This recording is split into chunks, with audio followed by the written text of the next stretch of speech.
So, markets finally took a breather after hitting fresh highs. And honestly, it wasn't a pretty one.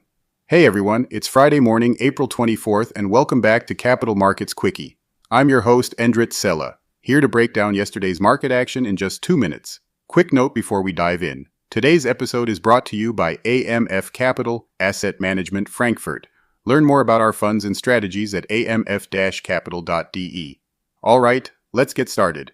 Now, stocks in the U.S. pulled back yesterday as geopolitical tensions flared up again, and tech, especially software, really got hit hard. The Standard & Poor's 500 slipped about 0.4% after coming off a record day, while the Dow Jones also dropped roughly 0.4%. But the real pressure was in tech. The Nasdaq fell close to 0.9%. So what happened? Well, first, the macro backdrop didn't help.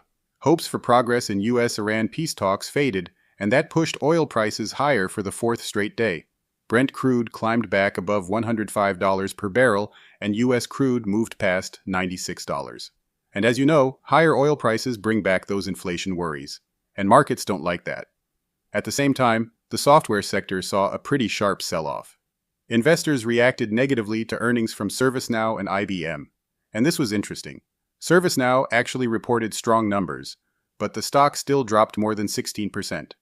IBM also came under pressure, falling over 8% as concerns grew that new AI tools could disrupt its business model. And that dragged down the entire software space, which fell roughly 5% on the day. Even Tesla couldn't escape the mood. The company beat expectations, but the stock turned lower after Elon Musk talked about a major increase in capital spending, something that could weigh on cash flow going forward. So overall, what we saw yesterday was a mix of renewed geopolitical tension, rising oil prices, and some cracks in the tech story, especially around AI competition and spending. And that was enough to take a bit of air out of the market.